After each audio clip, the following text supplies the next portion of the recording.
Welcome to Raw or Rules as Written. I'm joined, of course, by my wonderful co-host. Stefan also known as DM Bad Wrong Fun. And tonight, Stefan, we have a very special guest on, a fellow third-party publisher, Jonathon Sullivan. How are you doing tonight, Jonathan? I'm doing fantastic. Thanks for having me on. Well, thanks for being on. Why don't you tell us a little bit about yourself before we get started? Sure. So my name's Jonathon Sullivan. I also go by Sully Joe on Discord and a few other places online, so you might see that name attached to me as well. I've been a gamer. Well, I guess I started in middle school way back in 19 uh, and played Dungeons and Dragons, Werewolf the Apocalypse for a little bit, dipped toe in the old D6 Star Wars world. Took a decade or so off after I went to college and got away from gaming, but then came back in again, actually with 4th edition Dungeons and Dragons. I'm one of those rare creatures that actually kind of liked 4th edition. I thought it had some interesting things going for it. But then a couple of years ago, my good friend Luau Lu, who has been on some of the Twitch shows here, he introduced me to first Mutant Crawl Classics and then Dungeon Crawl Classics, and honestly, I've kind of fell in love with it. It's become my system of choice. I just love the old school aesthetic and just the whole Gonzo aesthetic to it. So I've really been trying to get as much into the DCC, MCC, Goodman Games world as possible. Stefan, I'm going to have to give Lou a bonus on this Friday's Reaver Express for the +1 Alkalite he has brought to DCC. All right, yeah, fleeting luck for Lou. Absolutely. Well, Absolutely. thanks for being with us, Jonathan. So, normally we ask some questions about the last episode that we had on. And the last episode was, of course, our guest host, Stefan Surratt. But we talked about third party publishing. So let's just get your thoughts real quick. How do you print? You're a third party publisher, first of all. What have you got in the third party published category? So I've got a couple of small little adventures and things I've done mostly for other systems. Probably the most recent and the biggest thing I've done to date is the Gong Farmer Militia, which is my zine on hirelings and henchmen, kind of taking a lot of the historical use of those in fantasy RPGs and trying to bring that into the DCC arena. So I kickstarted that last year. I thought it went pretty well, so that's what I've got going on. Outstanding. And so, one of the questions we asked Stefan, how did you print and fulfill your project once it was successfully kickstarted? Yeah, so I took this whole zine part of it pretty seriously. So I didn't go with any of the fancy kind of publishing companies or anything. I literally just handed the file over to Staples and had Staples do it for me. So, very, very low tech kind of thing. Though I have to be honest, I got very, very good feedback on the quality of the actual printed material after the fact. One of my stretch goals was to kind of do a little nicer paper, a little heavier paper for the interior of it. And I had several people come back and say that it felt really nice, that it printed really nice. One person really liked the fact that it wasn't the kind of glossy paper you see in a lot of RPG materials nowadays. So he didn't get the glare off the lights when he was looking at it because it's just kind of a matte finish to the interior paper. So yeah, I went very, very cheap, very, very simple, and just did it at Staples. I did their online service, so they were able to do the full bleed and everything like that. But I was really happy with the results. I hadn't intended to go with them initially. I was just going to do a test print with them just to kind of make sure everything was done right. And it came back nice stuff. Like, no, I'm just going to go with them. Wow. Outstanding. And so, did you, once you got it back from Staples, did you package and ship them all yourself? I did, yeah. And that worked pretty well for me. It was just a simple zine. I had a little business card I put in, and I had some DCC stickers printed up, and I slipped those in. And I was a little worried because it was right before Gen Con when all the materials came in, and I was getting ready to do fulfillment. And I warned people I may not get to it, all of it, until after Gen Con. But it just took a couple of evenings, really. Just sat down, put a TV show or a movie on, and it went surprisingly quickly. And then for my shipping, like Stefan talked about in the last show, I used Pirate Ship, which I really cannot recommend enough. It makes that whole process so simple to be able to just print everything out, to just upload the spreadsheet, to have everything figured out by them, and then you just print out the labels and take it in. Found that super simple and very easy to work with. And the tracking after the fact as well, so that when people were asking, hey, where was stuff, the ability even to send emails out. If you have the email in the spreadsheet, it'll automatically send all that tracking information out to people. Terrific service. Highly recommend. Yep. Right. I'll Well, say, I and think I said it last time, but make sure you get those the make sure you print them out on actual sticky labels. You don't want to be taping up every single one of those. That will get old after like 2 packages. Yeah, and I just got some simple full sheet, half sheet labels that came two to a sheet, and Pirate Ship just put out a PDF that was very simple to print out. Yeah, good Now, advice. you're printing under Per Aspera Games, is that correct? Per Aspera, yes. Per Aspera. And so, did you create that into a legit company, or are you just a guy with a name? Which I'm route just did a you go? I'm just a guy with a name at the moment. I'm not making enough money to kind of have to get myself an LLC, although I have started to kind of look into that, just kind of with an eye of eventually if I am making enough. I will say after last week's show, I did double check my numbers on my taxes to see if I needed to do sales tax in the state where I live. I haven't reached that level yet, but I do know what those targets are. And if I ever do get to the point where I'm really looking at having to do sales tax and things like that, yeah, creating an LLC might be worth it just to kind of, as an LLC means, limit my own liability should it come to that. All right, Stefan. Well, if you don't, unless we have any other questions, third party Yep. questions, we can jump into our regular new rule questions. Anything from you, Stefan?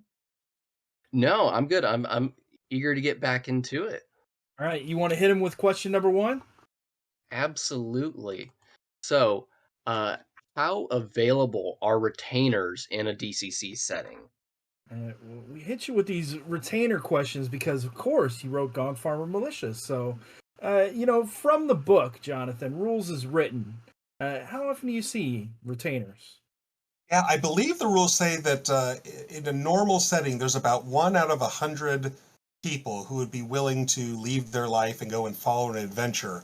Although I think it's interesting, the rules also say that in a very prosperous place, people will be less likely to go, and where places are more impoverished or where there's famine or something like that, they might be more likely as a way to kind of get out of that bad situation. It does put that restriction on there. And Elaine, if you could bring up handout 1A, that's exactly what Jonathan is talking about. On page 310 for recruiting, for every 100 residents of a town or village, uh, one person, not necessarily able body, is willing to risk their life as an adventurer's helper. And in comparison, when you're zero level, you've got a few coppers. You could hire another guy right off the bat for the funnel. Mm-hmm. But all the able-bodied or not necessarily able, all the people interested, they're already in the funnel. That's kind of true. You are the retainer in a funnel. But how much do you charge in the Gong Farmers Militia, Jonathan? What's some good price values if you're going to try to find and hire a retainer? Yeah, so in the Gong Farmers Militia, it kind of depends on what it is you're looking for. One of the things I wanted to do with the zine was to kind of give different options for different. I kind of made almost classes for the different retainers. So there is the Gong Farmer Militia, which is kind of my take on that zero level retainer that you find in the rules as written. But then maybe you want a specialized retainer to come with you, maybe a thief or an extra fighter, someone specializing in demolitions and explosives. I've even got in there. So it depends on what it is you're looking for. The more specialized the skill, the more powerful the person's going to be, the higher that's going to be. I think the most expensive one I've got there is the Dwarven Sappers, which are those explosives experts with blunderbusses. They're 30 gold piece a day for a pair of them because they always work in pairs. So that's pretty pricey, at least in terms of other DCC economies. At least as I've That been is able to pretty see. steep. Yeah. Elena, if you could bring up handout 1B for us. For the DCC rules, it says simple military duty in mundane circumstances, such as a man at arms in an army, commands payment of food and lodging, plus 1 to 4 copper pieces per week. So you got to get them food all week, you got to get them lodging all week, and then you got to pay them a little salary on top of that. If they bring Mhm. their own equipment, then they could charge even more. So I mean, again, it's pretty inexpensive, Stefan. If I wanted to Yeah, just hire retainers to come with me, I think the hardest problem is probably finding them, right?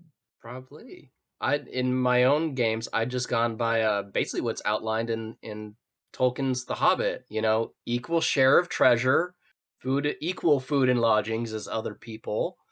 Um, And if they haven't already been arranged, funerary expenses, should that come up, will be paid for. And that's a good point. So if you could bring up handout 1C, Elena, also on page 310, it tells us that if they expect to face supernatural horrors, undead spirits, or ferocious monsters, they're going to ask for a little bit more. If you got them in the thick of battle, they want a silver piece a day and up to a gold piece a day if facing, very higher challenge. Still cheap, once you get into being first level. But then they ask for that equal share of treasure, and then that's not so cheap because then they're getting paid just like you are. But lastly, if we bring up handout 1D, our last thing on page 310 says retainers higher than level 0 are rare. So maybe first level retainers or any retainers with skills, maybe 1 in 1,000. Jonathan, you've got numbers in your book on how rare these people are. So, for example, the dwarves, how rare are they? So they, again, it kind of depends on where you're at. So for them, I've got them, if you're in a dwarven city or an outpost, or if you're around a dwarven army, you're 75% likely to find one in a setting like that because you're in a specifically dwarven setting. Whereas you're just in a normal kind of large city in a fantasy setting, it's more like 30% because they're less likely to be found in those. So in my zine, it really depends on kind of where you're at and where you're looking. Although I've also got rules in my zine for marketing, for putting out flyers and stuff like that. And you spend a little extra gold to put the word out a little bit more. You can budge that percentage up a little bit, but you got to spend the gold to do it. So I play in a C&C game every Thursday, and we just got to the point where we got our own horses. Mm. And so as soon as we got our own horses, we went to go dive into the dungeon, and the castle keeper's like, "You just gonna leave your horses in the swamp up there by themselves?" And we're like, "Yeah, they'll be fine, right?" Well, maybe they might get eaten by a crocodile. So then next time we had to go to town, we had to buy stable hands to come with us, and it's all these You, funds start popping up all of a sudden. Otherwise, you you're gonna didn't go lose with the all your pulley stuff. and you didn't go with the pulley and gear system. Just hike them up in a tree. Like protecting your food from a bear. Not yet, not yet. Okay, I mean you cut down on labor costs that way. I mean, I suppose you could put the horse to sleep though, right? Hoist them up there so they don't freak out. There you go. You do But bring up a good point, though, that the money does start to add up. With all these different expenses, like you were talking about funerary expenses. If you got to buy equipment, things like that. If you're in a town and going to stay at a tavern or an inn or something like that, and especially with the DCC economy, which tends to be a very low gold piece economy, you can start to price yourself out of those really quick. Which I think is why you don't see a whole lot of zero or first level PCs going after followers because especially at those levels they got to hoard every single silver piece they can get. well, and then not only that, if you hire them to take care of your horse, they have to have a horse, so you got to buy them a horse. Otherwise, Mm-hmm. they can't keep up. The And then you got to cost just feed keeps. that horse, and yeah. I know. I Uh, have had in a past campaign a player basically we're in the city of Punjab basically start a business for the kind of excuse of he has this business. We do some roles that I'm basically just making up as we go, and those weird things that he gets from the villain's lair and whatever module. Oh yeah, that's new stuff for the furniture business. But he also has those retainers that he just hey, you want a day of hazard pay? They're right there, those level zeros. right, just Nice. hanging out. So Yeah. Stefan, final answer: how available are retainers in a DCC setting? 1 in 100 in your average place for a level 0 person who's willing to come around with you. Yeah, So, not much. absolutely. 1 in 100. So you roll the D100, you get a one. You've got a retainer there that's willing Well, to work for you. you have to modify that by how many people are in the area you're in. So it's not just Right. roll a D100. So Punjar, if you're gonna find someone. Herat, maybe not. true, but then we do have the caveat that wealthier places may have fewer of them. Yes. Like, so a little farmstead with maybe 50 people that are all starving from a drought. Oh. Maybe that's a 5 in 50 chance. Mhm. Yeah. But anyway, yeah, roll a dice. The percentage is pretty low, but there is retainers out there if you wanted to hire a retainer. Jonathan, what is your final answer on the category? Yeah, 1 out of 100. We've got some third-party material out there too. Gog Farmers Militia, if you are looking for other retainers to add to your campaign. And so the reason I brought these questions up because these are more campaign related. A lot of times DCC is one shot here, one shot there, and a lot of people ask about, well, what about a campaign? Well, if you're doing a campaign, you want depth and immersion. So our next question kind of leads into that. Where can I find prices for food and a night's rest at an inn? Jonathan, you got anything that you found within the DCC annuals or annals that have ever broached Yeah, upon that subject? I did a cursory search. I didn't have time to go really deep into it and could not come up with anything. Although I found it interesting that in the actual rulebook itself, there are prices for boarding your horse, but not for boarding your PCs. Exactly. So, Elena, if you could bring up handout 2A, speaking of those horses that we got to feed, there is a chart on page 73, table 3-5, that tells you how much a horse is. Mhm. Saddles, riding packs, saddlebags, and stabling is 5 silver pieces a day. Well, that Uh, feed is 5 copper pieces a day. Oh, I'm sorry. I wasn't even reading it right. Yeah, stabling is a horse is 5 silver pieces a day. So, per the core rulebook, that's like the closest thing you actually get to how much will an inn cost. It's how much will it cost for your horse. but So, Stefan, you know some spots where we can find prices for inn, do you not? it yeah, if you're going through the inn at 5 points, I know how much a meal will cost. That would be in handout 2B. If you get some stew and bread, 4 copper pieces, just bread, that's 1. You get an ale, 1 copper piece. Breakfast is 3 copper pieces or free for overnight guests. But the module about staying in an inn, and maybe something bad happens there, who could foresee such a thing, doesn't actually have a price for staying in the inn that night. So that is the Whoopsie. 2019 convention module from Brendan LaSalle, if I'm correct. It's a The inn great at one, 5 though. points. So I've you're run it at the multiple inn, times. but there's nothing in there about the cost of the inn. Brendan, we need the cost of the inn.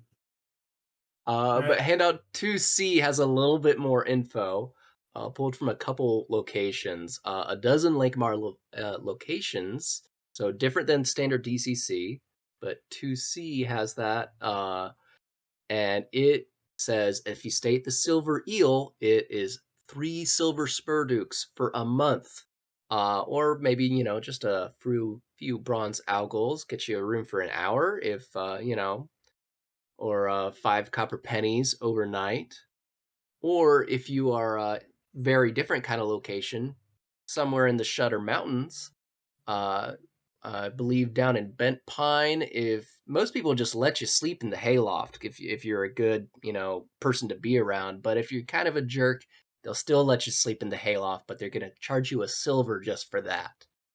Yeah, Um, I don't know Besides, that I'd want to sleep anywhere in the Shutter Mountains because when you wake up, all of a sudden you're in the middle of getting blamed for cows that flew up into the air or something. Whatever that well, adventure outsiders are was that not you very ran. trustworthy. But yeah, Jonathan, so even the prices aren't too expensive. In Lankmar, 3 silvers for a month for living at the Fences house, uh, 5 copper pennies, stay overnight, so 5 copper pieces, and then 1 silver piece for the hayloft in the Shutter Mountains. Uh, Not too expensive. Yeah. But No. I would think if your horse is, 5 silver pieces for stabling, that you're at least on par with that. So just having to guesstimate, I'd place it between 5 silver pieces up to 10, which is equivalent of a gold. Mm. And Um, yeah. yeah, there's a lot of sources out there from, other games. Uh, the game we all know, definitely sources from each edition of that.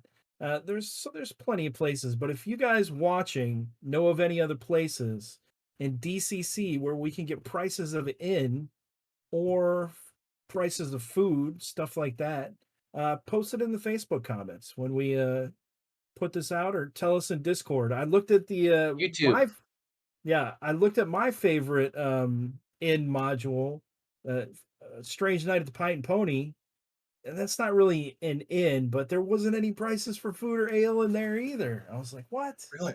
I was just thinking about that one. I don't have that one yet, but I was wondering if there wouldn't be in there, but there's not. Interesting. So, Jonathan, perhaps a next version Maybe. could be You know, right up your alley. what I do find interesting about the rules as written when it comes to this question is it focuses much more on the dangers of travel than it does kind of the actual protocols of travel or the logistics of it. The rule book goes into actually quite a few paragraphs talking about the dangers of traveling this world, about how most people stay very close to home, which makes travelers both outsiders, but also important resources in terms of sharing news and information from city to city. Which makes me wonder, part of the pricing question could even just be how important it is for the PCs to feel safe. If the world is that kind of a dangerous place, you can kind of press your players a little bit. How much are you willing to pay for security for the night? And we have our last handout that kind of talks about that point. Um, a uh, a quote from the forums, not JG this time, but Manly Michael Curtis. Elena, if you could bring up handout 2D, and I think that whole theme kind of goes with the Appendix N kind of theme in Dungeon Crawl Classics. That's why you don't find a lot of those listings. But Michael Curtis says, uh, you know, Mark Twain got a treasure only to watch it vanish in a single stroke of misfortune. Um, Lieber wasn't concerned with economics, and frankly, economics doesn't concern him. It's not something that interests DCC RPG either, as one can tell just by looking at the equipment list and what's not on that list. Basically, everything other than weapons, armor, and dungeoneering supplies. So, no, this is what the meals cost, or here's what you pay for lodging. Exactly the questions we're asking. This goes back to the origins of the hobby, where this stuff was left to the DM to decide, under the expectation that the game master would be the best judge of their campaign world's economy. So there you have it. Make it however you see fit, which is a overarching theme of Dungeon Crawl Classics for sure. Yeah, I think that's a really smart way to go about it. I know I'll be honest, in kind of day-to-day play, I tend to hand wave a lot of that stuff because it just, like Yep. those Appendix N authors, it just doesn't interest me that much. I'd much rather be getting the PCs back into the world. If I'm And trying to take money away from the PCs, a night at the inn is never going to do that. If they purchase, buildings, if they're getting into property management, I'm going to be able to take some real money away. But yeah, a night at Mhm. the inn is not going to ever add up to much. Yeah. The one exception that I will say is the carousing tables from Lankmar. Yes. That I think is a really nice spin on making that time in the inn or in the gambling den or wherever, making it interesting and having an impact on the characters and leading to further adventures. absolutely. But that goes on the players too. Cirrus, when you ask me how much it costs to stay at an inn or how much the mutton you're eating is, then I have to know it. Because if you ask me, I've got to give you an answer. So not just the DM, not just the judges, also the players. But for our final answers, where can I find food prices, prices for food and night's rest at an inn? There are places out there. We've identified dozen Lakemar locations, Chain Coffin. Um, there's sources out there, not listed in the core book, um, but there's a few out there. But basically, make your own. I try to apply a don't ask, don't tell policy to this. Yeah. Stefan, what's your final answer on that? I just gave it. All right. Yeah. Look, I'm gonna make it up though. It's gonna be arbitrary, and some food will be a few copper pieces, between 1 and 5 usually. A night at an inn will be a few silver pieces. Unless you're at a swanky place. If it's swanky, it's gonna just start going up immensely. It's gonna be ridiculous, but the players are probably rich because they've just, you know, cut the golden horn off of a basilisk, a horned basilisk or something, and they've got money to spend. They don't care. They're trying to have a good time and live it up like you do in a Lankmar story. All right, Jonathan, what's your final answer for that question?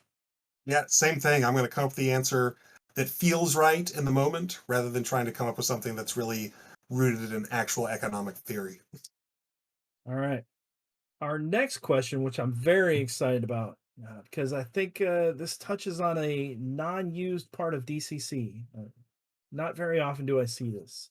Jonathan, how often should we make morale checks as a judge for monsters, NPCs, and retainers? Yeah, this is something we tend to, in the heat of battle, tend to forget about. But the rules are actually fairly clear on this. For monsters and other combatants, it's, whenever, if it's a group of monsters, whenever the first in the group of monsters dies, so that first death, everyone kind of has to reevaluate the situation. I want to say it's when half of the monsters die, you do it again. Yep. Yes, sir. And then for an individual monster, it's when they, reach half hit points. Correct. Yeah, yeah. For retainers, it's during the first combat of an adventure and then at the end of an adventure. That's exactly right, Elena. If you could bring up handout 3B for us. First, we are supposed to be making morale checks for monsters, retainers, and NPCs. And just like you said, if there's a group of monsters, as soon as that first creature is slain, they all got to make a morale check. So, Stefan, tell me, when you've got a ziggurat of 22 beastmen, how different is Sailors of the Starless Sea going to be? Everybody's favorite module, one of everybody's favorite module, when you kill the first beastmen and they all have to make morale checks. A lot of dice rolling. I where the environment is also, that's by the books, but that is just the rules that exist in a blank space that is devoid of context. It matters, can they run anywhere? Do they have any, reasonable belief that cowering will, let them keep their lives? Are they even a type of creature that will make a morale check? Because a, street thug will make a morale check, sure, but a zombie won't. It's funny you say that. Let's Yeah. go to handout 3E real quick. Elena, if you could bring that up for us. Page 94 tells us that some monsters are immune to morale checks.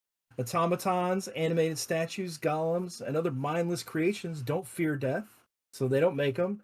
And the same is true for undead as well. So there are definitely some that don't make morale checks, but beastmen certainly would.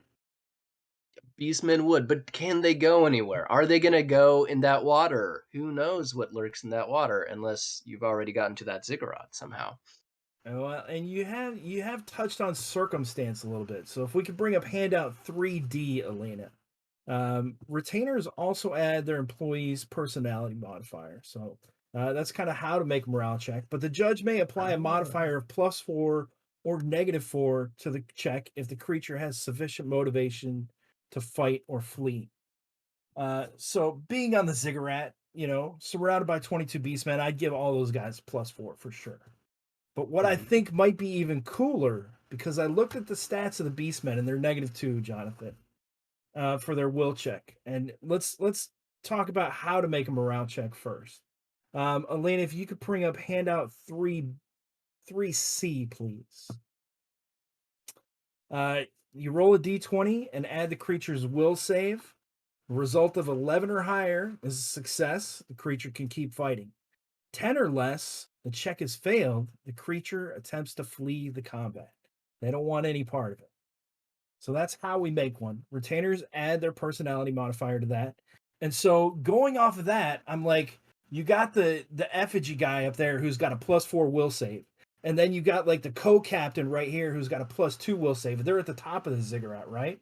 So what if that trickles down? For every captain or higher up on the hierarchy chain, you get to use their will save. So even though the regular beastmen are at -2, they get a +6 from those guys up there.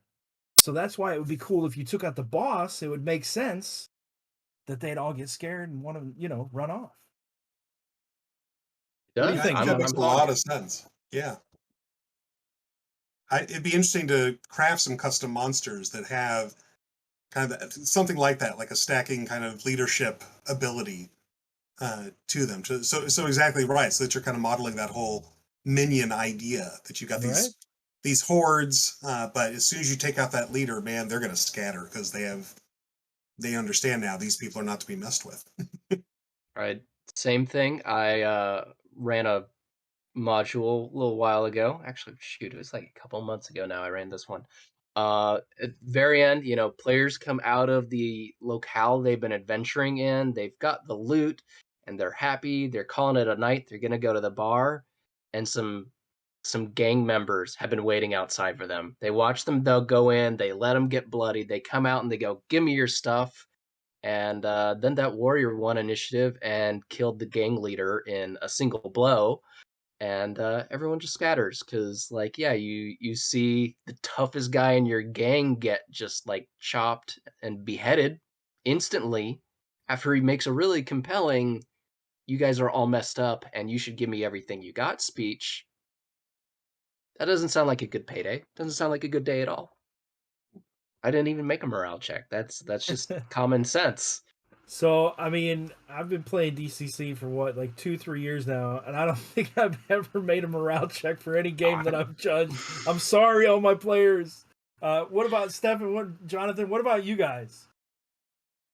Only done them when I remember, and I'll be honest, I don't always remember to follow the actual rules as written in this case. For me, it's often more situational, and I will often think, all right, about half of them are gone, they're going to be starting to think a little bit about whether this is actually worth the combat or not. Big creatures when they have those, but oftentimes, especially if I'm running like a convention game or something like that, I'm probably not going to roll as many morale checks just because I want the players to have that experience of actually defeating the monster. I'm thinking in particular, I've got a module I'm hoping to publish sometime this year. That's a fairy tale one, and I won't spoil the ending, but the ending kind of culminates in a big single monster battle. And there's no way I'm gonna roll a morale check when that big monster hits 50, because that's the climax of the whole story, and just having it run away is anticlimactic, and that's just gonna rain on everyone's will immune in the there stat you go. block, That's and true. you're done. That's true. Mm-hmm. Stefan, how about And, you? Like Jonathan said, I have done it situationally, like when it's called for. But are you? You've been called out in the chat saying you did one on the last episode of Reaver Express. I did because I was studying for the rules, and so I realized I'm gonna start doing it on Raw just to see how different it may or may not be. But I mean, you think about it, a lot of people don't do morale checks that I know of, and I haven't seen any. But I'll Elena, say if you I could... do. I did, just to cut it real quick. I do. I don't always remember them. I usually do it when it's like, man, they're gonna stomp over these guys, and combat's gonna take like an extra 5 minutes. We can just avoid that and get on with some stuff because they've already had the fun of stomping over these guys. We don't need to go through the motions of rolling and seeing exactly when they kill them.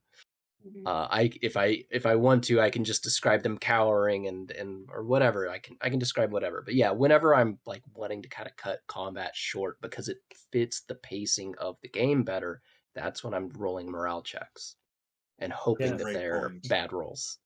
Absolutely.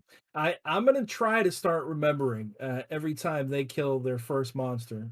I'm not saying I will, but there's precedence for morale checks in the rule book. A lot of precedence. Elena, if you could bring up handout 3F, please. On page 91, there's an entire Mighty Deed category around rallying maneuvers and morale checks. 112, Mercurial Magic Effect, that has to do with morale checks. Page 150, the Patron Bond. High Results sends absolutely loyal followers that don't need morale checks. Page 215, the third level wizard spell, Eternal Champion, inspires retainers and henchmen. 275, the cleric spell, Divine Symbol, bonus to allies and followers. 318, the Faithful Hound Familiar. 368, the Magic Swordbane. I think there was a couple more, but I ran out of space, Stefan. There probably was, but yeah, that's a lot, and I think we should all be doing morale checks a lot more. I'm sure convinced I should be. I apparently I was doing them more than you, You were, but but I I should be remembered doing them last more. episode though. Yeah. One thing I'll add is one of the things I did with my zine was I did include a custom morale check table. So instead of just kind of a binary, 11 or better or 10 or worse, depending on how well that roll goes, it might give your henchmen a little bonus in the combat. If they have a really strong morale roll, so like a 18 plus, they might get some bonuses to hit. Or in a couple of cases, if they're really advanced, if you start adding a little luck into that even, they might get some special abilities and things like that permanently added to them. Can you show us an example? Will it show up on the camera if you hold it up there, Jonathan? Probably not. I'll just read it here. So part of the zine is henchmen get experience points, and once they get so much, they become hirelings, and then they become henchmen, and so they're a little more powerful. They get some extra bonus abilities. If you get like a 25 or 24 plus on a morale roll for a henchman, so really advanced already, they rise to the occasion and gain an additional permanent upgrade, and they get attack and damage bonuses of +2 for the duration of that combat. The idea of kind of being that they're super inspired, they're so loyal, they've had such a bonding experience with these PCs that they're really willing to lay down their life. Now, the opposite side of that is if you botch a roll, if you roll a 1 on that morale, they just might leave in the middle of combat. May even go screaming, and so if you're trying to get a surprise round, they're going to go screaming and running, and you're going to lose that surprise round. Well, and I tell you, the one thing I like about the henchmen and the retainers is that so often you have higher level characters die, and I see this question a lot. Well, the rest of my party's 3rd level. Do I make the other guy that just had a character die start at 0 level? Well, if you got a henchman or a retainer, you can just take over that person. Absolutely, yeah. Even if just for the rest of the night, at least you've got someone already ready-made that they can have some fun with. All right. Well, final answer for this question, Stefan. How often should we be making morale checks as judges for monsters, NPCs, and retainers? I'm gonna pass this one over to Jonathan. He seems to have the answer memorized. He gave the correct answer 100% at the start. Yeah, But it basically a lot seems, more often than we are. yeah, a lot more. It seems to be first death of a monster in a group. Mhm. When a monster gets to half, or when a monster gets to half health. Yep. If I can. So yeah, my answer: when a group of monsters, page 94 has it all right there for you.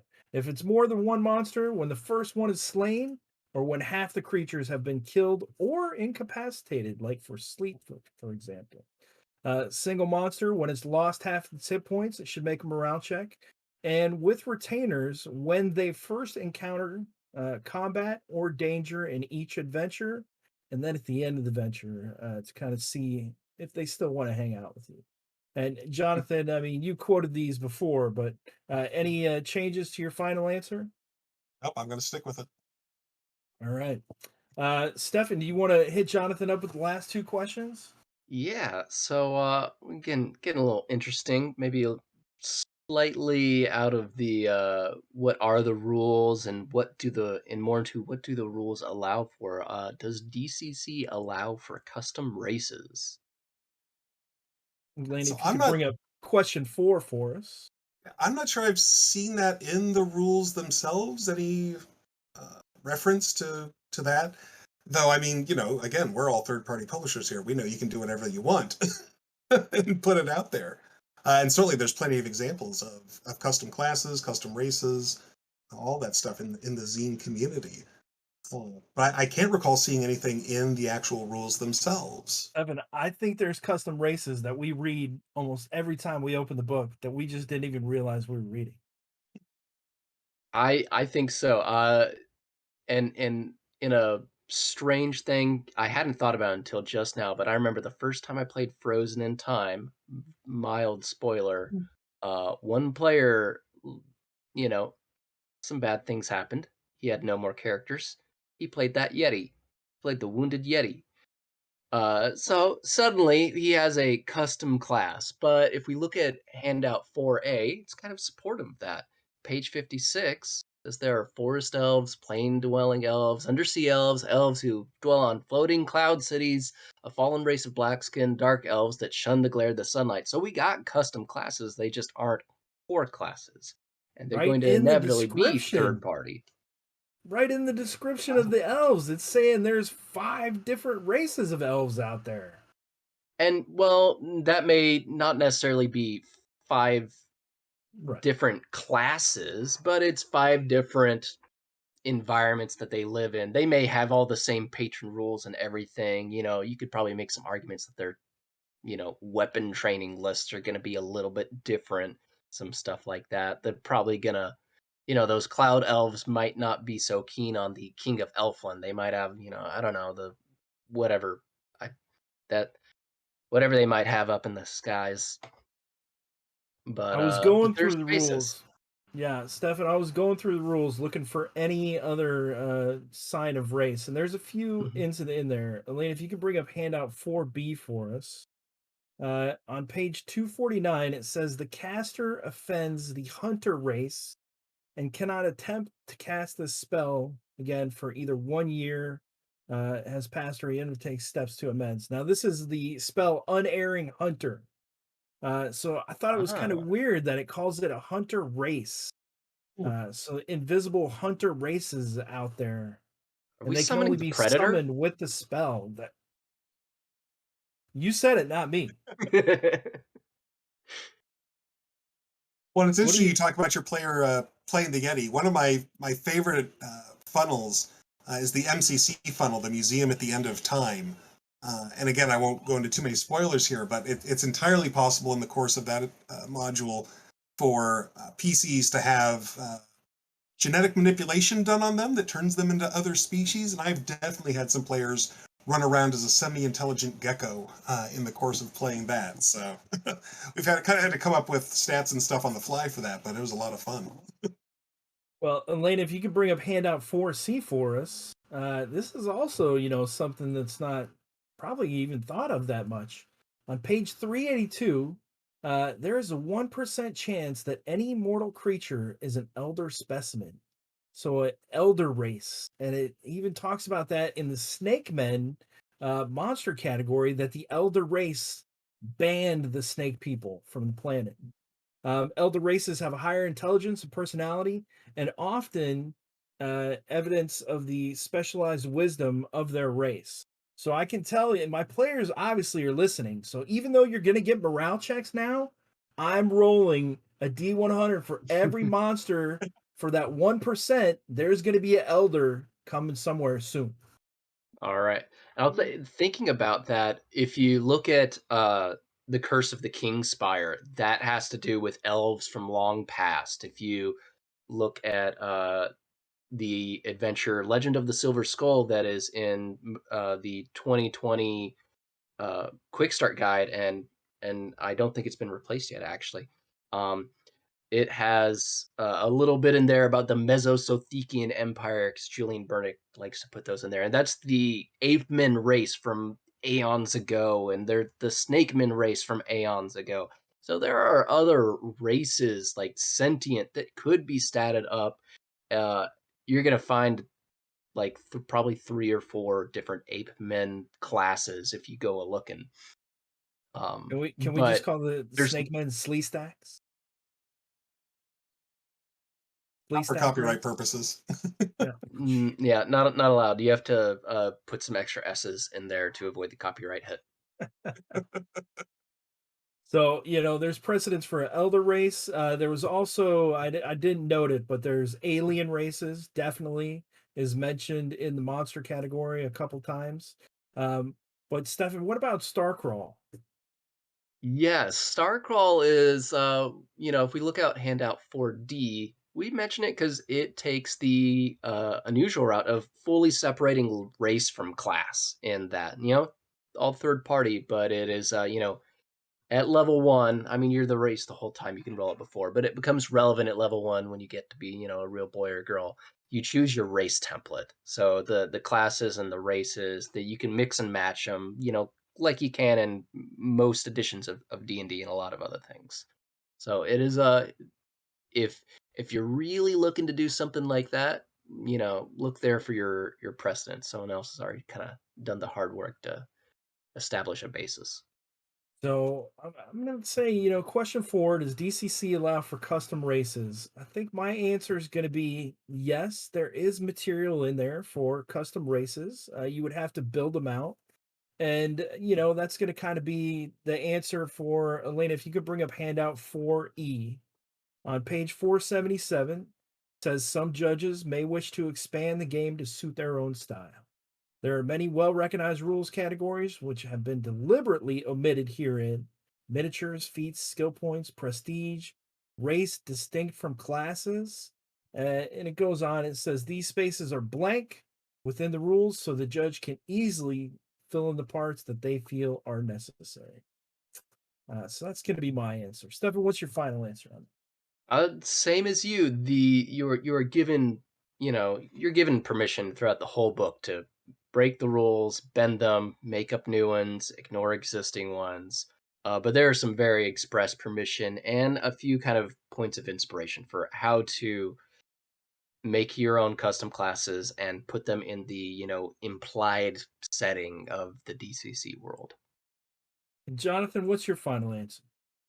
I'd say yes, but it's more on the level of lore and fluff than on a full-blown class write-up. So it's more about a veneer over the existing classes than fully statted out classes of their own. Yeah. Yep. And, little tiny spoiler, but the Reaver Express, they've been fighting these scale shrikes in the Shrouded Fen. And there's one huge one called the Murder Beak. I mean, I think I'm just going to call that one an Elder right now. So that's coming. Fair. All right, Stefan, what's our last question for Jonathan? So our last one is, can you separate race from class to build custom characters? Um, First point of evidence against it is handout 5A. It's from page 12. Classes and races are one and the same. You are a wizard or an elf. What do you think, Jonathan? Yeah, absolutely. The rules as written do not allow for an elven fighter or an elven wizard or anything like that. It's definitely all one and the same. It even goes on. I know in the when it talks about 0 level characters, it says that it doesn't matter what you want to do with the character. A 0 level dwarf, regardless of their occupation, becomes the dwarf class. Same with elves. Same with halflings. But wait, There's more. Stefan, is there evidence to say otherwise? There is handout 5B from the DCC annual. If you look at the write-up for Justicia, you see dwarves, or not Justicia, Dainthar, dwarves and the Mountain Lord. It says normally only humans can become clerics, but Dainthar is the creator god of the dwarves and allows them amongst his faithful. So it goes on to say, if the judge desires, lawful dwarves may choose to become clerics of Dainthar upon reaching first level. In this case, the dwarf retains their racial characteristics possessed as a 0 level character, but gains no further dwarf class abilities. They get cleric class abilities instead. So, not in the core, but like the annual is just like one step away. And so that DCC annual is all about, kind of boosting the cleric class and stuff like that. But, I mean, that leads you on the path. If we have a halfling The Path of deity, Heresy? no, no, no, no. Oh. A halfling deity, that halfling deity can allow halflings to become wizards or, what else? The three fates may have one of the fates might be a halfling. Who knows? And they allow those halflings to be thieves. Yeah, and certainly if one of my players came and said, "Hey, I'd like to play a dwarven warrior or something like that," I like the way the annual kind of handles it, where keep those 0 level abilities that they have, but just don't give them any of the other ones from the class. I think that's a good template to go by. Mhm. Is there any other material out there, Stefan, that There is handout 5C. We got a very early issue of Crawl that has like the Elven Rogue and the Dwarven Priest, and there's a few different Dwarven Priest classes out there. You Halfling Burglar and the Halfling Champion. I think generally these are uh these were done super early, but from what I've read, most people seem to consider these a little bit more powerful than the base demi-human classes. So I don't use them in my campaign. I would just go with you keep that ratio. You get your infravision or whatever and your ironology, but you go be that other class if it's what makes the player happy. If they rolled up that elf and it's their only survivor, but they don't want to be an elf, I'm gonna let them because it's not a big deal. And yeah, the annual supplies a very simple way to do something else. And most of the time, I just read the adventures in the Gog Farmer's Almanac. Every once in a while, I'll check the stuff at the beginning and the end. But the adventure is the meter, what I'm looking for. But I'm sure there's got to be, different race classes in the Gog Farmer's Almanac. Jonathan, have you ever submitted Mhm. anything for the Gog Farmer's Almanac? No, I haven't had a chance yet. It's something I'm hoping to work up towards here in the next year or two. Get a good idea that would go in there. 2023 Gog Farmer's Almanac, We'll food see. and inn prices. I mean, Stefan, have you come in any across any race class separations in the Gog Farmers Almanac? I mean, race variants. Yes, there are. I remember there's like a whirling dervish dwarf thing in one of the early ones. I think there's like a halfling giant slayer type thing, or maybe that's just the halfling champion from Crawl again. There's a few. None are springing to the top of my head, though. Well, what about our last handout, Stefan? Yeah, the last one is handout 5D, and it is a great way to really, really change a class without changing it at all. It is from the yearbook 8, the year that shall not be named, and it is all about the dwarven rune priest. And it basically goes you do the exact same stuff, but you use your deed to make rune magic.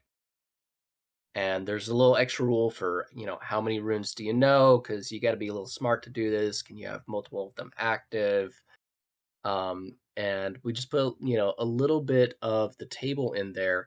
So there's half a dozen or so different magic dwarven rune things that deed from 3 to 7 plus.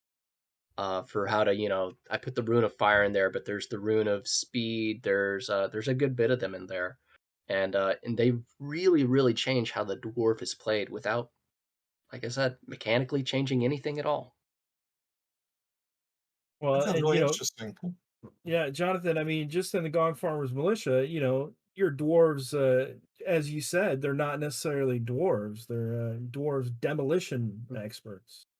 Do you Exactly. have Yeah. any other So ones? Any other ones in the Gog Farmer Militia that are variants?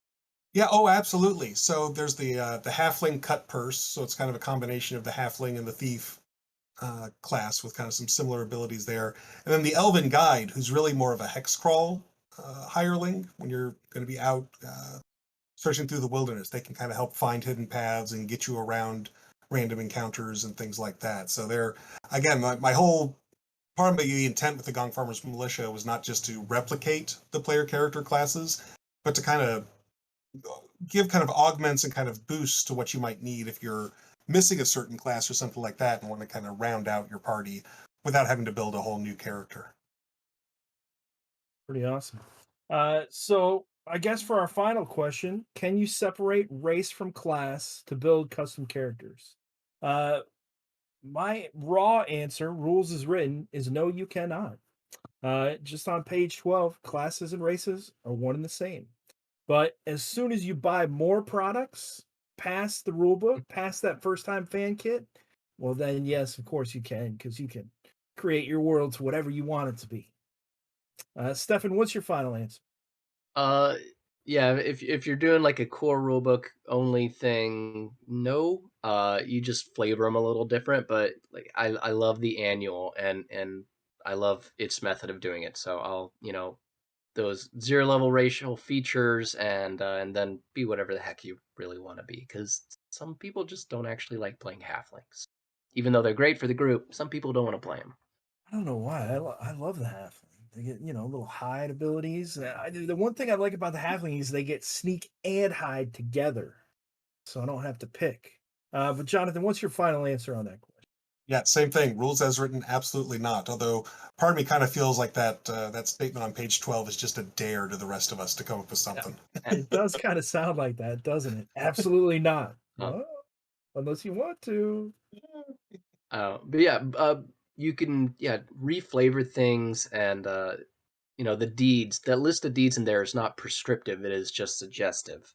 Um, as it goes for the ones in the core rulebook or those dwarven rune priest ones. So have some like deeds that they can have the same mechanical effect, but they can have a magical flavor, and you can just if you as a judge want to do this for a player who's kind of struggling, get that list of deeds in there and just change the title of the deed, and that's really all you got to do. You're gonna have a very happy player after that. They're gonna think you came up with so much on your own.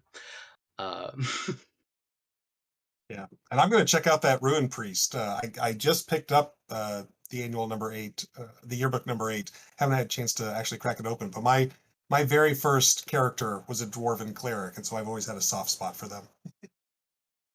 Well, Jonathan, I want to thank you for coming on, being a guest. Elena, if you could post those 2 links to where we can find the Gong Farmer Militia. Um, I know you told us earlier that you got kind of a real job that you got to do, but what's a hint of the next thing you might be working on? So I got a few things in the hopper, as it were. Like I said, I mentioned that fairy tale adventure that I spent a lot of last year playtesting. Ran it a couple of times at Gen Con. I think it's worked out pretty well, so I'm hoping to get that published. I've got a couple of little pamphlet adventures I've been working on. Actually, Stefan, I heard you when you were talking about them. I thought, oh, that's a really good idea. My 13-year-old son's actually helping me on one of those, so that's going to be a fun project to work on. And then I've got just kind of a sketch in my mind of an idea for a funnel. And I don't want to give too much away, except to say it involves the 0 level characters are all going to start out as undead. I like it. Nice. I do like that. Stefan, you just completed a successful Kickstarter, if I'm not mistaken. This morning, really well. I was looking up and double checking all my prices for the stuff I'm gonna order. Gonna be putting in an order for stickers and patches and all sorts of cool stuff this week. All right. Anything else coming up for you, Stefan? Not really. I'm gonna be working on the fulfillment and the production side of things for that for a little on. But people who did back that they'll be getting their PDFs, just about a couple of weeks. I got the final improvement on everything. So I'm gonna be focusing on that for a while, and whenever I'm tired of thinking about ordering things or packing shipments, I'll try to write something for whatever sparks my passion. That'll be the next thing. In the meantime, though, I'll say the Gong Farmers Militia was one of the things I didn't have on the big shelf, and I've been thoroughly convinced it needs to be part of my next Goodman Games order. It's There's going on my wish list. there's even a little entry Fantastic. from Grape Ape in there. Oh, That's true. I had a couple of stretch goals with some guest authors, and yeah, I didn't even Speaking talk of about that Grape, one. That was a fun one. yeah, speaking of Grape Ape, yeah. I am going to be getting my Kickstarter going for the Golden Idol of Entradar. And Elena, if you could bring up the art piece, we have some fresh new art, first time ever seen, exclusive to Raw viewers. That guy's This nasty. is the Undead Cyclops, since DCC loves Cyclopses so much. Look at that eyeball. How it's just like sickened. He's reaching out because he's going to want you to back the Kickstarter. But that's going to be coming soon. But first, I'm going to be in Europe for 2 weeks. So next 2 weeks from now, Stefan, you're going to be on your own. Who knows what's going to happen? I heard you got some crazy plans. There might be sock puppets. We'll see. So it might be a very different Raw. All No one's right. gonna hold me back. Everyone, I'm going to be gone in 2 weeks. I'm going to Ireland and Iceland for mine and my wife's 25th anniversary. So Congrats. I won't see you guys for a couple weeks, but Stefan, you're in good hands with Stefan. Jonathan, thanks again for coming out, and we'll Thanks for having me. see you guys in 2 weeks. All right. Thanks, everyone.